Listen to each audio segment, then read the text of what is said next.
क्यों? अब इसमें एक बात बताऊं मैं,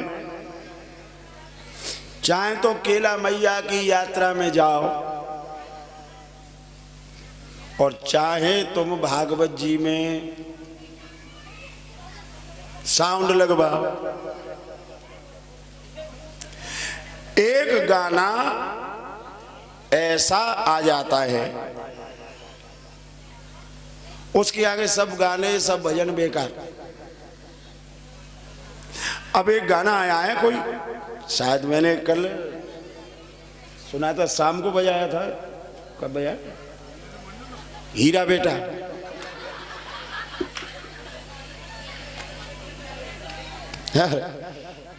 और हीरा बेटा का गाना कैसा है? क्या शब्द है उसमें? चुरुर मुरुर है, चर्रक मर्रक क्या है इसमें? ये सभ्यता हमारी संस्कृति को ठेस पहुंचाने वाली है। हम नहीं समझ पा रहे हैं, हमें अच्छा लग रहा है, लेकिन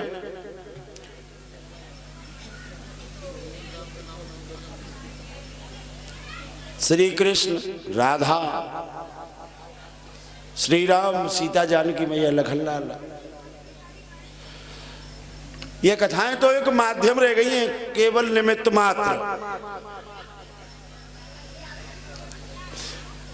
लेकिन हमारी संस्कृति उतनी ही पीछे जा रही है,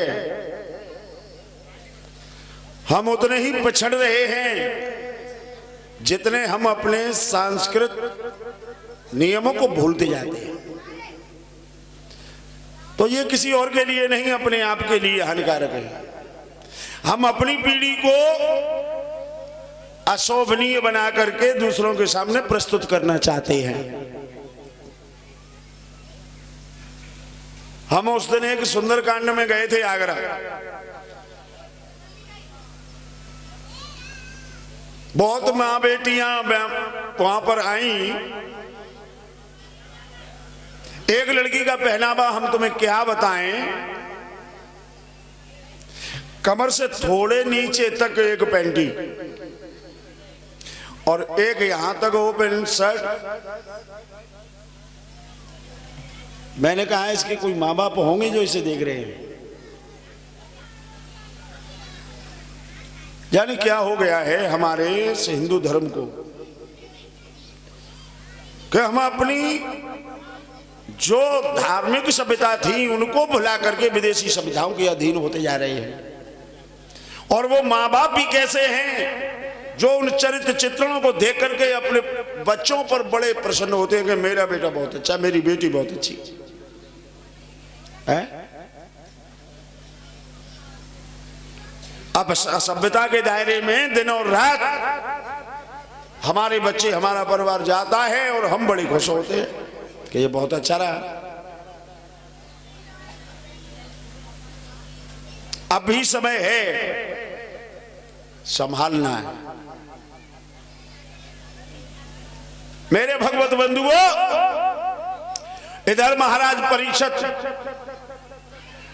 एक दिन अपने राज्य का कोष का निरीक्षण करते हैं, देखते हैं हमारे दादा परदादा हमारे लिए कुछ छोड़ गए कि नहीं। कोष का निरीक्षण किया गया तो उसमें कुछ और नहीं मिला, एक संदूक मिला। वो संदूक खोल के देखा तो उसमें एक सोने का मुकुट, और वो सोने का मुकुट महाराज परीक्षित ने अपने मस्तक पर धारण कर लिया। वो सोने का मुकुट था किसका? हमारे विद्वानों का कहना है वो सोने का मुकुट मगध के राजा जरासंध का था। भीमसेन ने उसे मार करके उसके लड़का सहदेव पे से जबरदस्ती छिना लाए थे वो मुकुट, और वही सोने का मुकुट रख दिया। घमंडी का मुकुट आज महाराज परीक्षित ने अपने मस्तक में धारण किया। और डॉक्टर लोग, साइंस की लोग ये कहा करते हैं कि कभी दूसरे के हाथ की घड़ी नहीं पहननी चाहिए, कभी दूसरे का वस्त्र नहीं पहनना चाहिए, कभी दूसरे के गले की माला नहीं पहननी चाहिए, कभी दूसरे के जूते चप्पल नहीं पहनने चाहिए।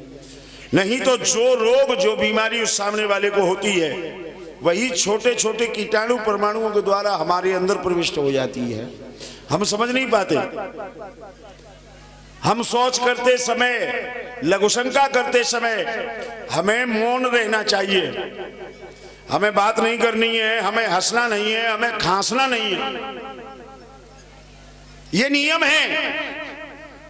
अगर ऐसी स्थिति में हम खांसते हैं, सांस ज्यादा तीव्रता से लेते हैं, तो जो बीमारी के अणु कीटाणु हमारी गंदगी में छुपे होते हैं वो हमारे अंदर प्रविष्ट हो जाते हैं।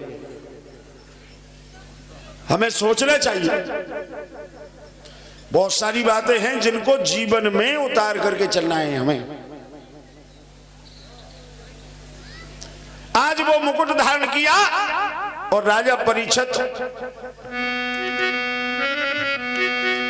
अरे राजा करिए सुसवारी,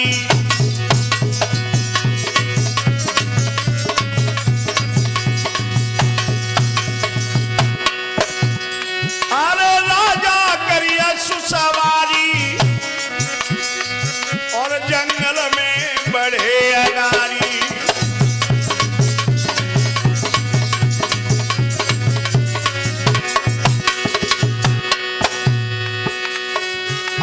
जंगल में बढ़ गए अगारी, अनहारी गजब भव अगारी।